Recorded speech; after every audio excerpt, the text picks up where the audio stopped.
നമസ്കാരം. ഞാനിപ്പോൾ ഉള്ളത് ഗുണ്ടൽപേട്ടിലെ വേലമ്പാടി എന്ന് പറഞ്ഞ സ്ഥലത്താണ്. കേരളത്തിൻ്റെയും തമിഴ്നാടിൻ്റെയും ബോർഡർ സ്ഥലമാണ് ഈ വേലമ്പാടി എന്ന് പറയുന്ന സ്ഥലം. ഏറെ പ്രകൃതി മനോഹരമായ ഒരു സ്ഥലത്താണുള്ളത്. നമ്മുടെ പിന്നിൽ മലനിരകൾ കാണാം. 4 ഭാഗങ്ങളിലും മലനിരകളാണ്. മലനിരകൾ ചുറ്റിപ്പെട്ട ഒരു സ്ഥലത്താണ് ഇപ്പോൾ ഉള്ളത്. ഇത് ഞാനിപ്പോൾ നിൽക്കുന്ന ഈ തോട്ടം ചെണ്ടുമല്ലി തോട്ടത്തിലാണ്. ഇത് നമ്മുടെ ചിങ്ങമാസം പിറന്നു കഴിഞ്ഞപ്പോൾ ചിങ്ങമാസത്തിലേക്ക് ഓണത്തിന് വേണ്ടി തയ്യാറായി നിൽക്കുന്ന പൂക്കളാണ്. നേരത്തെ ഈ പൂക്കളൊക്കെ നമ്മുടെ പെയിൻറ് കടയിലേക്ക് ഇവിടെ അടുത്ത ഹാസൻ എന്ന് പറഞ്ഞ കർണാടകത്തിൽ തന്നെ പല കമ്പനികളിലേക്കും ഈ പൂക്കൾ കയറ്റി അയക്കുകയാണ് ചെയ്യാറുള്ളത്. എങ്കിലും ഈ പൂക്കൾക്ക് ഇനി ഡിമാൻഡാണ്.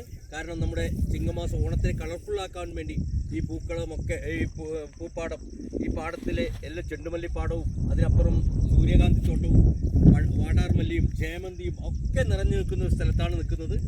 ഇത് അല്പം കഴിഞ്ഞ് കഴിഞ്ഞാൽ നമുക്ക് ജയമന്തി തോട്ടത്തിലേക്ക് പോവാം. അത് കഴിഞ്ഞാൽ വാടാർമല്ലിയുടെ തോട്ടമുണ്ട്, അവിടത്തേക്കൊക്കെ പോവാം. വളരെ ഈ കൈപ്പിടിയിൽ ഒതുങ്ങാത്തത്ര വലിയ പൂക്കളാണ് ഇവിടെ ചെണ്ടുമല്ലി പൂക്കൾ വിരിഞ്ഞു നിൽക്കുന്നത്. വളരെ വലിയ ഈ വർഷം നല്ല പൂക്കളാണ്. എല്ലാ ഭാഗങ്ങളും നോക്കിക്കഴിഞ്ഞാലും കഴിഞ്ഞ വർഷത്തെ അപേക്ഷിച്ച് ഏറെ പ്രാധാന്യത്തോടു കൂടി പൂക്കൾ നിറഞ്ഞു നിൽക്കുകയാണ്. ഒരുപാട് പൂക്കൾ നിറഞ്ഞു നിൽക്കുകയാണ്.